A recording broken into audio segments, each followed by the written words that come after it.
지난주에 제가 광야에서 하나님을 만난 야곱에 대해서 말씀을 드렸습니다. 다 까먹었죠? 예.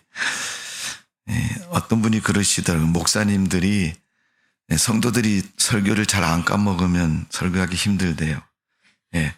비교를 해봐. 지난주 말 안 가고 이번 주하고 같은 말인가 아닌가를 비교를 해본다는 거예요. 그래갖고 틀리게 말하면, 목사님 다르게 말했어요. 예. 우리가 먹는 음식도요, 어제 먹는 음식하고 오늘 먹는 음식 똑같은 메뉴도 맛이 다를 때가 많습니다. 왜 그렇죠? 컨디션에 따라서 달라지는. 그죠? 네. 내가 먹을 때 기분이나 육체적인 상태에 따라서 다른 것처럼 우리가 믿음 생활도 그래. 어떤 날은 은혜가 되고 어떤 날은 은혜가 안 되는 것은 음식이 문제가 있는 거예요. 내게 문제가 있는 거예요. 목사님 또 그러신다. 또 설교 똑같다고 얘기하시려고 뭐 믿거나 말거나 그래요, 여러분. 성경책은 66권 똑같습니다. 옛날에도 창세기고 지금도 창세기고 주님 오시는 날도 창세기일 겁니다. 그런데 우리가 읽을 때마다 감동이 다르고 은혜가 다른 것은 하나님의 역사이고 또 하나님께서 우리가 그 힘으로 살라고 주시는 거예요. 오늘도 여러분 하나님 말씀 잘 읽고 듣고 그 말씀 감동되어 사는 성도가 되시기를 주님의 이름으로 축원합니다. 또 오늘 창세기 32장에도 야곱의 이야기입니다. 야곱은 태어날 때 형의 발뒤꿈치를 붙잡고 태어난 사람이고 또 아버지 이삭이 창세기 27장에 보면 이삭이 나이가 많아서 눈이 어두워서 못 본다 그랬어요. 그래서 이삭이 어느 날 내 아들 에서 어디 있냐 그랬더니 에서가 그럽니다. 아버지 제 여기 있는데요. 왜 여러분 성경은 눈이 어두워서 잘 앞을 못 본다 그러고 그 다음에 내 아들 이삭 어디 있냐고 찾는 대목이 나옵니까? 정말 눈이 안 보이는 거죠. 그러니까 앞뒤를 구별할 수 없을 정도로 눈이 나빠졌을 때 그 아버지 이삭이 그럽니다. 내가 이제 네가 사냥해 온 고기로 음식을 먹고 마음껏 너를 축복해 주겠다. 그래서 에서에게 사냥해서 고기 갖고 와라 그랬더니 그 소리를 엄마 리브가가 듣고 자기 아들 두 번째 야곱을 음식해서 죽은 너희가 갖고 와서 아버지한테 축복 기도 받아라. 그래서 축복 기도를 해줍니다. 그 장면을 보면 여러분 이삭이 그런 얘기를 합니다.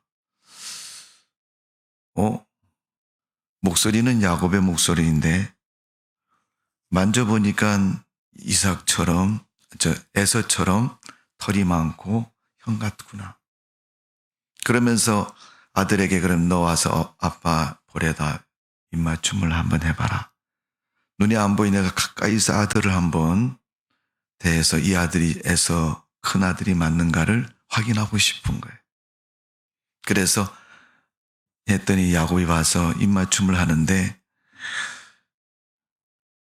그 아버지 이삭이 하는 말이 그 작은 아들 야곱을 보고 그 옷의 향취에 형의 냄새가 나는 것을 이야기를 합니다. 목소리는 작은 아들인데 그 옷에서 나는 몸에서 나는 냄새는 형의 냄새라는 거죠. 의심이 되는 상황이잖아요, 여러분. 근데 의심이 되는 상황 속에서 그 아버지 이삭이 야곱을 축복해 줍니다. 정말 자기가 약속한 것처럼 마음껏 야곱이 해온 음식을 먹고 축복을 해 줍니다. 아버지 이삭이 몰랐을까요? 알았을까요? 여러분 한번 깊이 묵상을 한번 해보세요. 정말 아버지 이삭이 몰랐을까? 또 아는데 모른 척 했을까? 만일 알았다면 너 야곱이지. 이 못된 놈아 형이라고 속이면 되느냐 하고 말했을지 모릅니다. 근데 성경은 그 부분이 하나도 없습니다.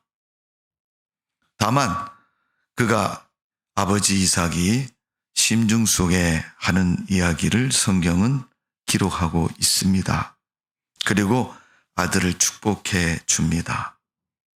그래서 창세기 28장에 보니까 그가 아버지의 축복 기도를 받고 후에 속인 것이 두려워서 어머니 리브가가 그럽니다.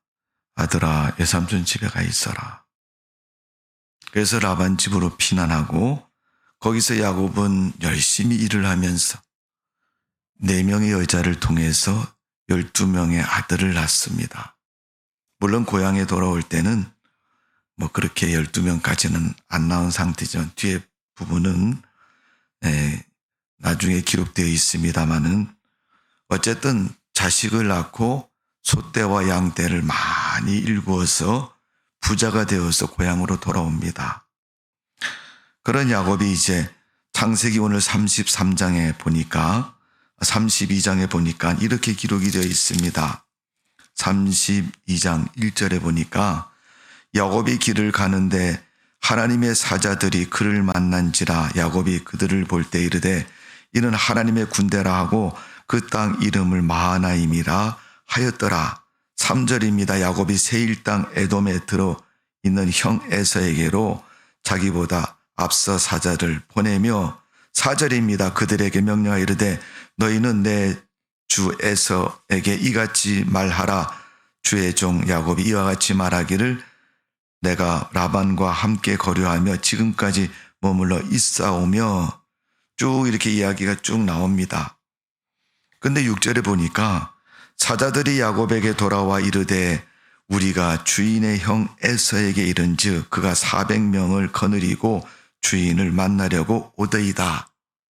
사자라고 표현되어 있는데 이건 어떤 사람, 어떤 존재를 의미하는 것입니다. 고향에 가까이 왔는데 이제 강을 건너서 형을 만날 수 있는 가까운 거리에 왔을 때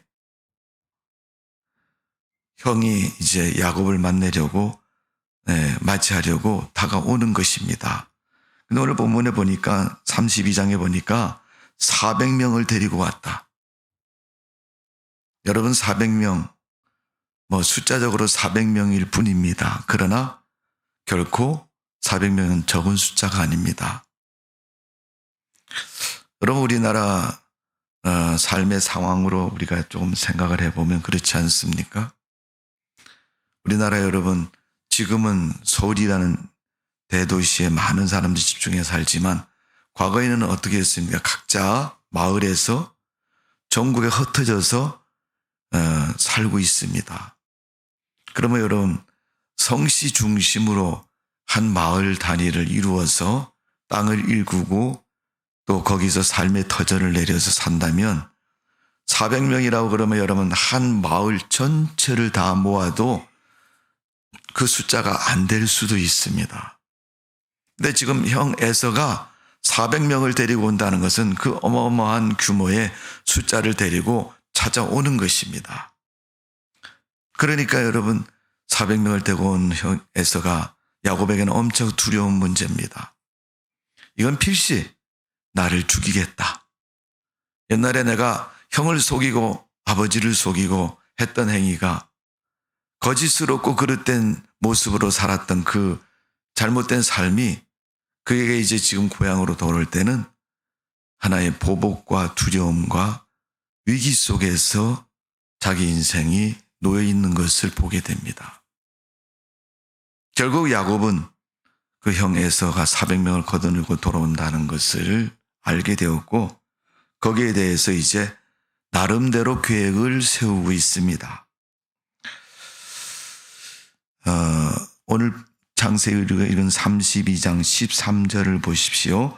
야곱이 거기서 밤을 지내고 그 소유 중에서 형 에서를 위하여 예물을 택하니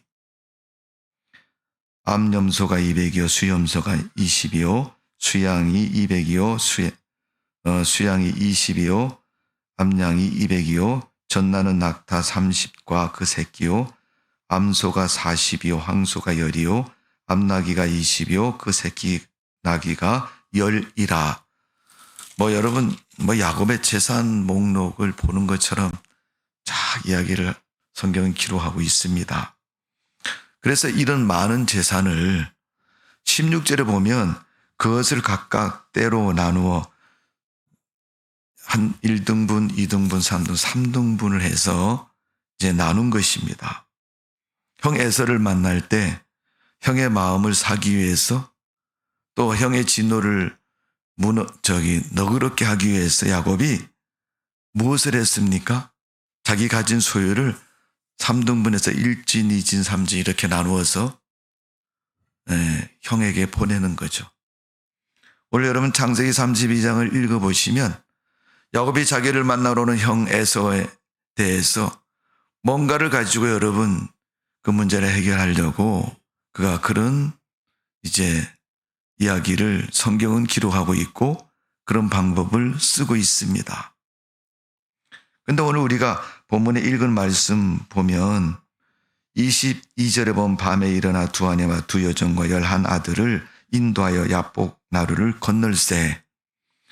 그 강을 건너서 이제 보내는 거. 아내 두 사람, 아들들, 짐승 떼 나누어서 1차, 2차, 3차 이렇게 보냅니다. 그리고 나서 이제 야곱이 홀로 남았다. 네. 그래서 이제 24절에 보면 그렇게 말하고 있죠. 야곱이 홀로 남았더니 짐승과 아들들 부인을 다 먼저 보내고 자기는 가까이 홀로 남은 거죠. 그때부터 이제 야곱이 홀로 남은 상태에서 벌어진 일들을 오늘 본문에 기록하고 있는 것입니다. 자, 400명을 거느리고 오는 형 에서를 위해서 야곱이 뭔가를 많이 준비했잖아요. 자기가 지금까지 살아오면서 평생 준비되었던 재산 다 형에게 주려고 3차례로 나누어서 보냈고 자기 부인도 자녀도 먼저 다 보냅니다.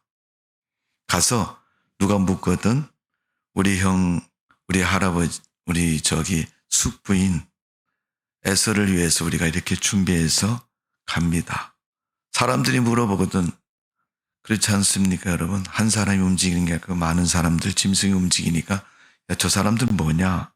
라고 물으면 형 에서를 위해서 야곱이 보낸 사람이고 형 에서를 위해서 야곱이 준비한 물질이라고 말하는 것입니다. 이는 타인에게도 자기 자신에게도 형 에서에게도 어떠해요? 자기의 소유를 가지고 그 과거에 자기가 범하였던 그 잘못된 모습을 해결해 보려는 야곱의 수단과 방법과 모습인 것을 볼 수가 있습니다. 이제 자기 모든 소유를 먼저 다 보내고 이제 야곱이 홀로 강가에 남은 것입니다. 야복 강가에서 남았는데 하나님께서 야곱을 만나시면서 오늘 본문을 통해서 너희가 세상을 사는 동안 어떻게 살아야 되는가를 명확하게 가르쳐주고 있는 거예요. 야곱은 일찍이 베델에서 하나님을 한번 만난 적이 있습니다. 그런 야곱이 하나님께 약속을 받고 그가 어디로 가든지 어떻게 해요? 하나님 동행하시겠다, 축복해 주시겠다. 그 은혜 속에서 외삼촌 집에서 번성하는 사람이 됩니다. 그런 야곱이 이제 홀로 남아서 야복강에서 그 하나님을 다시 만나게 됩니다. 그때 하나님은 야곱에게 말씀하고 계시는 겁니다. 자, 오늘 본문에는 사람이나 뭐 그렇게 표현된 게 아니라 23절의 말씀을 보십시오. 그들이 인도하여 시내를 건너가게 하며 그의 소유도 건너게 하고 24절입니다. 야곱이 홀로 남았더니 어떤 사람이 날이 새도록 야곱과 씨름하다가 25절입니다. 자기가 야곱을 이기지 못함을 보고 그가 야곱의 허벅지 관절을 치매 야곱의 허벅지 관절이 그 사람과 씨름할 때 어긋났더라. 오늘 본문에 여러분 씨름을 했다. 네. 여러분 옛날 성경은 야곱이 씨름할 때 오늘 본문에 허벅지 관절이라고 했는데 옛날 성경은 고관절이라고 표현되어 있습니다. 그 둔부에 있는 그의 관절을 침으로 말미암아 절름발이가 된 것입니다. 자, 씨름하는 과정에서 그 사람이 야곱을 침으로 말미암아 야곱은 절름발이로 장애인이 되고 말았습니다. 자, 오늘 여러분 씨름이라고 표현되어 있는데 이 씨름은 무엇이겠습니까? 씨름은 바로 기도입니다. 어떤 사람이라고 표현돼 그 하나님의 사자와 야곱이 지금 기도 가운데 만나고 있는 겁니다. 하나님이 왜 야곱을 붙잡고 씨름을 했을까요? 하나님의 사자를 보내서 그와 씨름하게 만들었을까요? 형 에서를 만나기 위해서 준비하고 다 1진, 2진, 3진을 보낸 야곱에게 이제 그를 붙잡고 씨름을 합니다. 그리고 그 환도뼈를 치니까, 고관절을 치니까 그가 절름발이가 되었습니다. 오늘 여러분, 하나님은 야곱을 다 보고 계시고 알고 계십니다. 형 에서가 400명을 거느리고 온다는 소리를 듣고 야곱은 형을 위해서 자기 가진 소유를 잘 준비해서 보냅니다. 근데 하나님이 야곱에게 말씀하는 것은 네가 가진 소유를 가지고 형 에서에게 아무리 줘도 형 에서는 마음을 바꾸지 않을 거다. 여러분, 우리가 세상을 살아가는 동안 어떻게 살아갑니까, 여러분? 누가 나에게 좀 유리하고 좀 좋은 것, 나에게 좀 좋은 관계가 되고 뭐 이렇게 할 것 같으면 뭘 해요? 그 사람에게 뇌물도 주고 선물도 주고 또 뭔가를 하고 그렇게 해서 자기의 생각과 자기의 원하는 것을 목적을 성취시키려고 하는 거죠. 지극히 야곱이 잘못한 것 아닙니다, 여러분. 지극히 여러분 당연히 그렇게 할 수가 있고 우리도 그렇게 살고 있어요. 뭔가 아쉬운 소리하고 뭔가 좋은 소리 하고 싶으면 내게 있는 거 주면서 나 좀 잘 봐주세요. 특히 여러분 우리나라 사회는 뇌물이 보편화된 사회지 않습니까? 야곱도 여러분 그렇게 그 방법을 가지고 이제 형을 마음을 바꾸고 싶은 마음이 생긴 거예요. 그래서 자기 가진 모든 소유를 다 형을 위해서 보냅니다. 미국에서 법정에서 재판이 벌어졌는데 제목이 뭐냐면 뇌물 때문에 재판이 벌어졌습니다. 어떤 사람이 뭘 하는데 뇌물을 주고 잘못된 것을 관철을 시키고 그것을 정당화시켰습니다. 법원에 고소를 당해서 양쪽에 불러가지고 재판을 벌립니다. 근데 법원에서 무슨 판결이 났냐면 뇌물 쓴 사람의 손을 법원에서 판사가 들어줬어요. 맞다 이렇게. 여러분 뇌물이 이겼다고 생각해도 되고 뇌물 때문에 그 사람이 무죄라는 사실 여러분 이해가 돼요 안 돼요? 안 되지 않습니까? 여러분 뇌물은 나쁜 것이고 잘못된 방법이고 뇌물 쓰는 건 안 된다고 그러지 않습니까? 근데 판사가 한 말이 우리에게 깊은 생각을 하게 하는 말입니다. 판사가 뇌물 쓴 사람은 당신이 잘했습니다, 옳습니다 이렇게 말하면서 거기 내용을 뭐라고 얘기하냐면 이 사람 한국 사람인데 한국 사회에는 뇌물이 그냥 생활이고 보편적인 방법이다. 미국 사회에서는 뇌물은 죄를 짓는 것이고 법을 어기는 것이고 잘못된 방법이다. 그런데 이 사람이 한 거는 자기 사는 나라 자기 한국 땅에서 그렇게 살아왔고 그렇게 일을 했고 그렇게 했기 때문에 우리가 개개인의 인권을 존중해서 본다면 그렇게 하는 것도 우리 법의 잣대를 볼 때는 틀릴 수 있지만 이 사람의 삶을 볼 때는 맞을 수 있다는 것이 그 이유였습니다.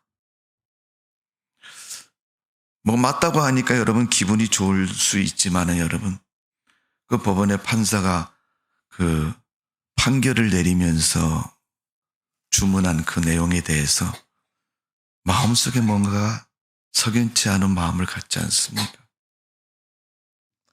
오늘 하나님은 본문 가운데서 홀로 남아있는 야곱과 어떤 사람이 씨름했다고 말하는데, 여러분, 이 씨름했던 이 장면이 우리가 하나님을 믿는 그리스도인들에게 어떤 삶을 요구하는가를 우리에게 생각해야 하는 부분입니다. 야곱이 한 일에 대해서 뭐 그렇게 그다지 남의 거 훔쳐서 나눠준 것도 아니고 뭐 착복을 해갖고 내가 내 목적을 위해서 사용했던 그런 뇌물적인 모습은 아닙니다. 지극히 여러분, 우리가 생각해 보면 그렇게 할 수도 있다라는 하나의 방법일 수도 있고 맞다고 얘기할 수도 있습니다. 그런데 오늘 하나님은 왜 야곱을 그렇게 하지 못하게 했을까요?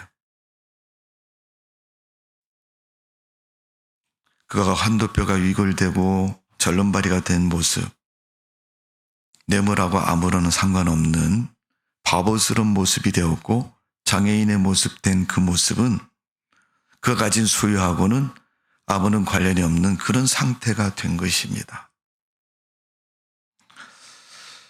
자, 오늘 보면 25절을 봅니다. 자기가 야곱을 이기지 못함으로 그가 야곱의 허벅지 관절을 치매 야곱의 허벅지 관절이 그 사람과 씨름할 때 어긋났더라. 결국 야곱은 그렇게 된 후에 28절을 보십시오. 그가 이르되 내 이름이 다시는 야곱이라 부를 것이 아니요 이스라엘이라 부를 것이니 이는 내가 하나님과 및 사람들과 겨루어 이겼음이라. 자, 오늘 본문의 이 이야기를 지나서 33장으로 넘어가면 이제 형하고 만나는 장면이 나와 있습니다. 33장 4절을 보십시오. 네, 33장 4절. 다 같이 한번 읽어볼까요? 33장 4절 시작. 에서가 달려와서 그를 맞아 안고 목을 어금 맞추어 그와 입 맞추고 서로 우니라. 아멘. 어금 맞추어서 울었다 그랬어요. 400명을 데리고 온 에서가 울라고 400명을 데려왔습니까, 여러분? 아니잖아요, 여러분. 울라면 혼자 와서 야곱아 오래간만이다. 네 얼마나 고생 많았느냐. 내가 널 얼마나 기다리고 있었느냐. 그리고 만나면 되는 거지, 여러분. 400명씩 이끌고 와서 그렇게 할 필요는 없지 않습니까? 근데 만나는 장면은 성경은 마주쳐서 어금 맞춰 입 맞추고 울었다 그랬어요. 여러분, 야곱의 인생에서 최고의 기적의 사건이 오늘 창세기 32장, 33장에 기록되어 있습니다. 그의 일생 동안 가장 어렵고 힘든 숙제가 하나님의 은혜 속에 해결되는 복된 삶이 그 인생 가운데 기록되어 있습니다. 자, 오늘 씨름했다는 것은 우리가 하나님을 믿는 성도들에게, 신앙생활하는 성도들에게 가장 힘들고 어려운 부분 중에 하나가 뭡니까? 기도하는 겁니다. 여러분 30분 기도하면 시계 몇 번 쳐다봅니까? 10분 기도하면 여러분 시계 몇 번 쳐다보세요? 여러분 눈을 몇 번 떴다 감았다 하십니까? 오늘 야곱의 씨름의 자리는 우리 그리스도인들에게 하나님 믿는 성도들이 기도 생활을 어떻게 해야 되는가를 가르쳐주고 있는 것입니다.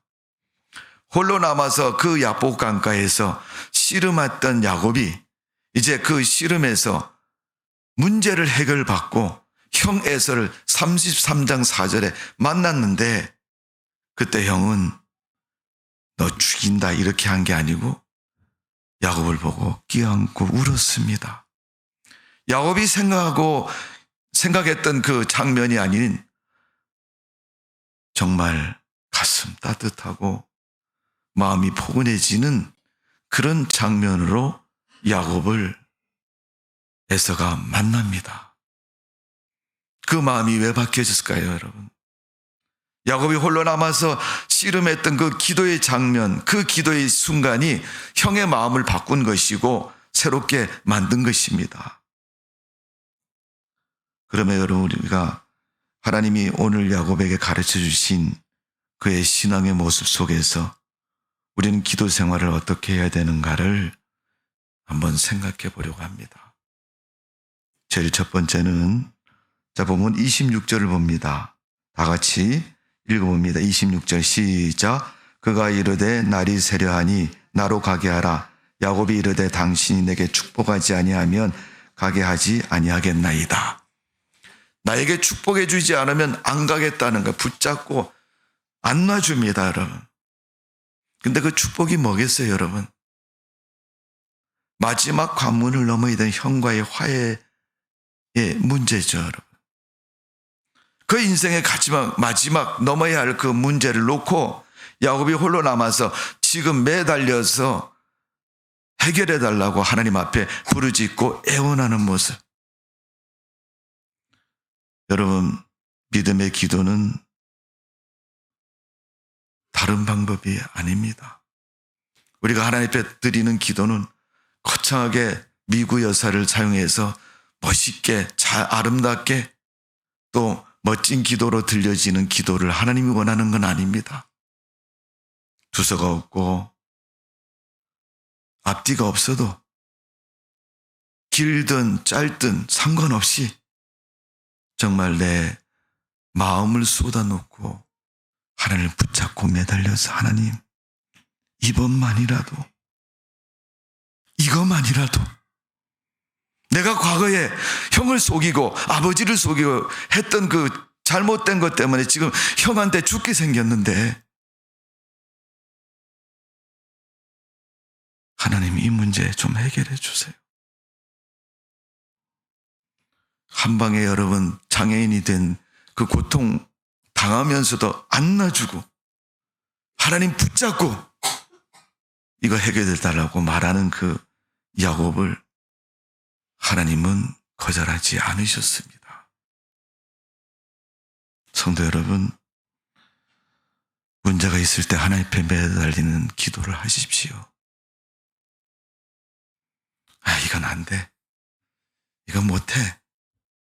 이건 안 할 거야. 이미 여러분 결과를 자기 스스로 결정해 놓고 하나님 이거 해주세요.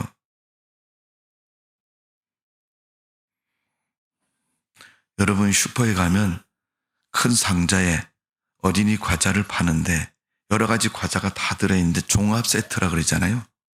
종합 선물 세트. 뚜껑을 열고 상자를 열고 내가 좋아하는 과자 다 골라 먹고 친구한테 야 이거 너 과자 먹어라. 그럼 그 친구도 눈이 있는데 여러분 맛있는 거 지가 다 골라 먹고 나머지 맛없는 거 자기 준다고 모르겠습니까 여러분? 우리는 세상을 살면서 신앙이든 일반적인 삶이든 좋아하는 건 내가 다 먹고 나머지 인심 쓰고 선심 쓰고 우리가 하나님 앞에서도 그렇게 하고 있는 하나님 앞에 내 믿음도 내 신앙도 내 삶도 그렇게 하지 마시고 오늘 야곱이 매달리는 것처럼 그가 한 번만이라도 절박한 마음으로 하나님 앞에 부르짖어 기도하는 것 그게 여러분 진정한 기도라고 오늘 야곱을 통해서 우리가 배워야 할 것입니다. 두 번째 야곱이 그 모습 속에서 기도한 것 27절을 봅니다. 27절 시작.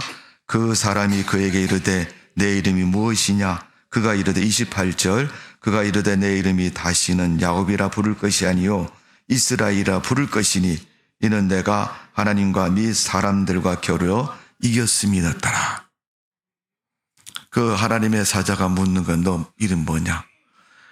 축복 안 해주면 안 간다고 붙잡고 매달리니까 물어본 겁니다. 너 이름 뭐냐? 그랬더니 야곱입니다. 자기 이름 모르는 사람 어디 있습니까, 여러분?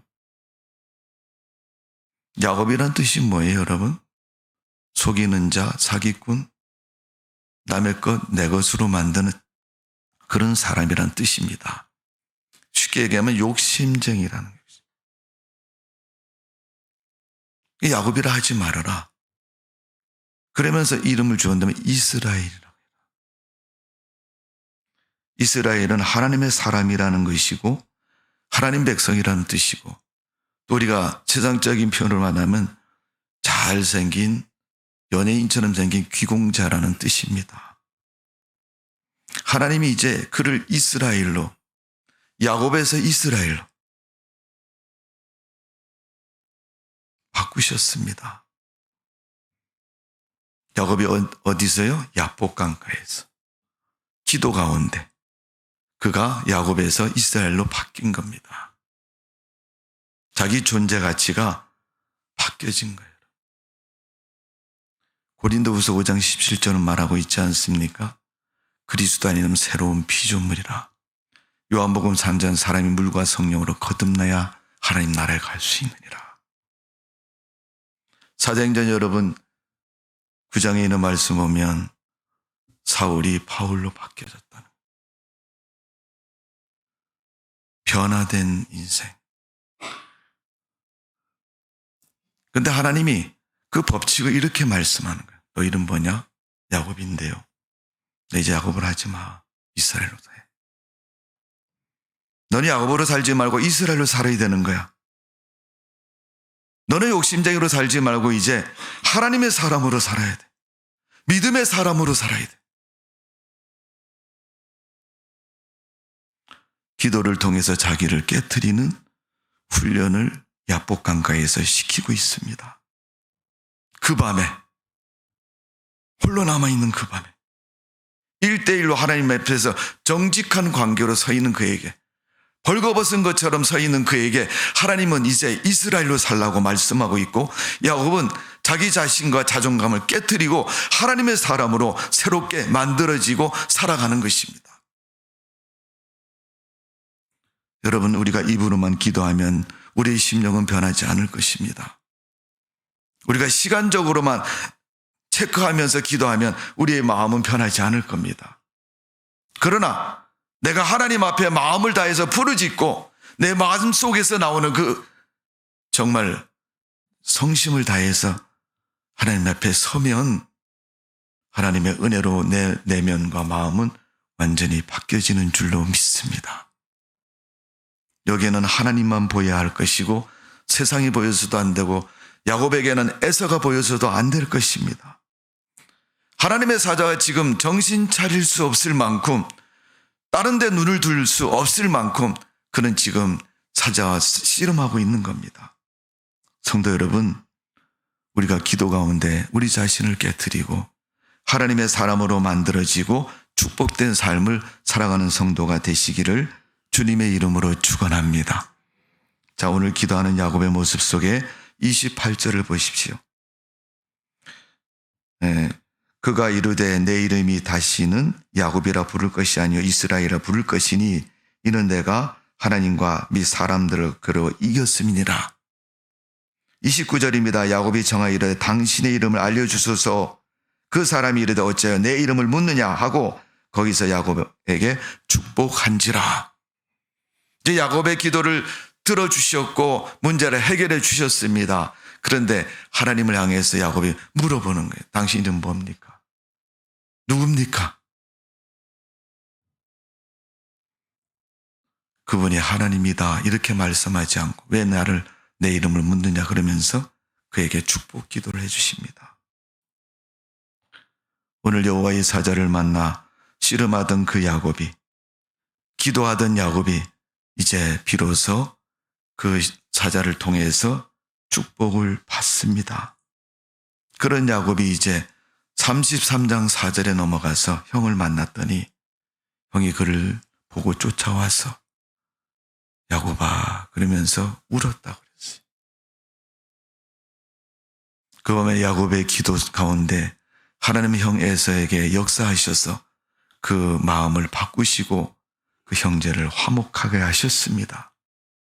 여러분, 어떤 일이 있어도 화목하지 않는 것은 하나님의 뜻이 아닙니다. 마귀짓인 거, 마귀짓. 마귀는 사람을 통해 역사하고 믿음이 없는 사람에게 특별히 역사합니다. 환경과 처지를 통해서 역사할 때도 있습니다. 오늘 홀로 야곱 강가에서 남아서 기도했던 야곱처럼 야곱은 단순히 기도했던 것으로 끝나지 않습니다. 그 기도 가운데 자기의 마음도 성품도 완전히 바뀌게 되었고 그의 인생의 문제도 해결하기 어려운 문제도 해결함을 받는 놀라운 축복을 받게 됩니다.